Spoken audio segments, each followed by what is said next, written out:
watu wafuatao waweze kukamatwa, wapelekwe kwenye vyombo vya sheria juu ya tuhuma zinazowakabili. Watu hao ni huyu mtoto wa Kikwete, mtoto wa Samia Abdul Kikwete mwenyewe, rais mstaafu, Rostam Aziz, Angela Kiziga, na huyu mkurugenzi wa usalama wa taifa Mumba. Wakamatwe haraka sana kabla ya kukimbia nchi kujibu tuhuma zinazowakabili. Yaani hili swala tusione haya.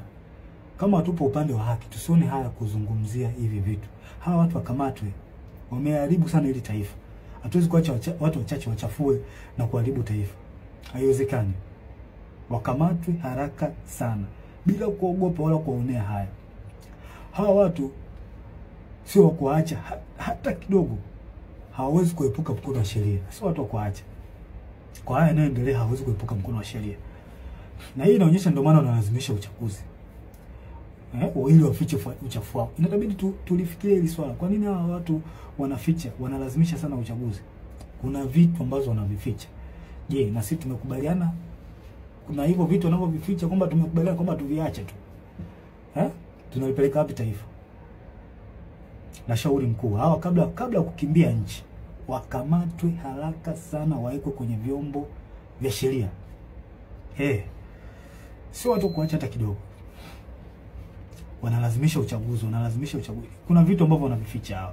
Haiwezekani. Haiwezekani kabisa. Na hakuna uchaguzi wa namna hii. Hakuna uchaguzi.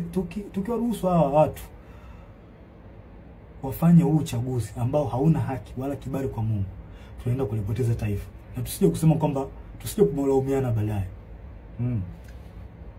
Tusije kulaumiana. Hakuna uchaguzi wa namna hii. Hakuna. Mimi wajibu wangu ni kuwalinda Watanzania.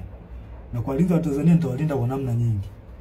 Nitawalinda kwa njia ya kuongea, nitawalinda kwa njia ya silaha pale inapobidi. Nipo tayari kwa hilo kwa sababu ndicho kiopo changu. Na najisikia faraja kuwalinda hao Watanzania. Yaani ni faraja kubwa sana. Kubwa sana. Nawapenda sana. Mkuu, nasisitiza tena. Na sio kwamba nakupa amri, na shauri. Hawa watu wakamatwe haraka sana.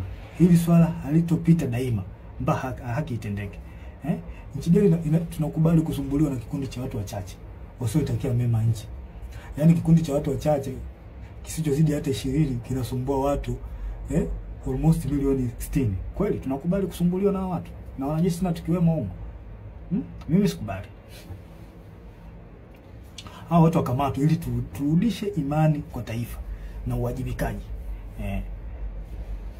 Maana walishazoea kwamba wana Tanzania wanaongea alafu watasahau. Hili swala halitosaulika milele na milele. Mpaka kieleweke. Na hata kama imetokea mmeniua mimi, na imani wako watu wengine wataendelea kuongea. Kwa sababu mnaweza mkatafakari kama mnahangaika na watu ambao wanaongea ukweli.